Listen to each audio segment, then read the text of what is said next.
রাজ্য বিজেপির সভাপতি সুকান্ত মজুমদারের নির্বাচনী ক্ষেত্র, নাম বালুরঘাট। নরেন্দ্র মোদী জনসভার আগে বিজেপির পোস্টে সেই নাম লেখা হয় বালুঘাট। পরে তা সংশোধন করে নেয় বিজেপি।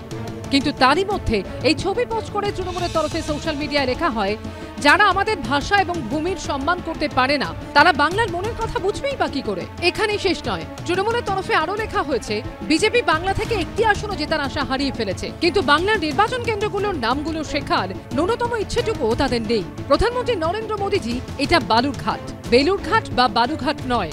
দেখে মনে হচ্ছে বিজেপির রাজ্য সভাপতি কাউকে ঠিকভাবে বলতে ভুলে গিয়েছেন। এই কুচবিহারের জন্য ঘোষণা করতে গিয়ে বিজেপির তৎকালীন সর্বভারতীয় সভাপতি অমিত শাহ ঠাকুর পঞ্চানন বার্মাকে বলেছিল পঞ্চানন বর্মন। আপনি দেখুন 4 দিন আগে বালুরঘাটে গেছে, দক্ষিণ দিনাজপুরে, বালুরঘাটকে গিয়ে বলেছে বেলুরঘাট।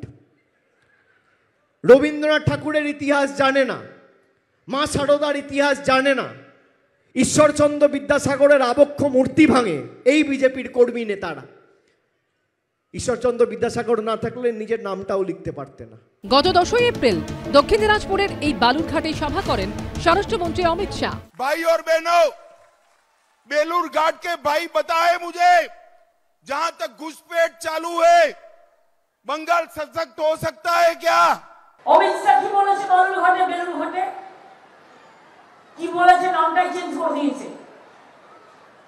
বলেছে উপরে মাথা থাকবে, এই উপরে পা আর মাথায় सबको लेफ्टे देंगे। আমি বললাম लोकतंत्र में जनता तुमको झटका देंगे, तुमको झटका देंगे, तैयार থাকো। সে বলে যে ভুল করে, যে স্পুনারিজম বলে শব্দটাকে, কাছাকাছি ভুল হতেই পারে। দক্ষিণ ভারতীয় কোনো উচ্চারণ প্রত্যেকটা স্পষ্টভাবে করতে পারবে? আমরা ইংরেজি উচ্চারণ স্পষ্টভাবে করতে পারি? এটা হতেই পারে, এটা নিয়েও রাজনীতি চলে নাই। বিতর্ক শুরু হতেই ভুল সংশোধন করে নেয় বিজেপি। তখন ফের তৃণমূলের তরফে লেখা হয়, আরও একটা বেলুরঘাট পর্ব এড়াতে আপনার হেডমাস্টারকে জানাতে ভুলবেন না। কৃষ্ণেন্দু অধিকারী, সুমন ঘরাই ও শুভেন্দু ভট্টাচার্যর রিপোর্ট, এবিপি আনন্দ।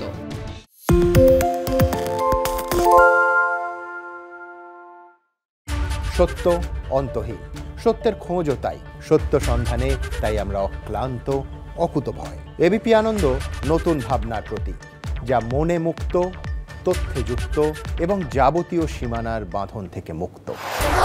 সীমা না শব্দটির মধ্যে লুকিয়ে আছে মানা শব্দটি, যেন চোখ রাঙানি এক অদৃশ্য ব্যানাজার, যা আটকে রাখে আমাদের এক ছোট্ট গণ্ডির মধ্যে। একমাত্র সঠিক খবরই গড়ে তুলবে এক মুক্ত সমাজ। সেই জগৎ গড়ার লক্ষ্যে কোনো সীমানার ঠুকুটি আমরা মানব না। এবিপি আনন্দ এগিয়ে থাকে, এগিয়ে রাখে।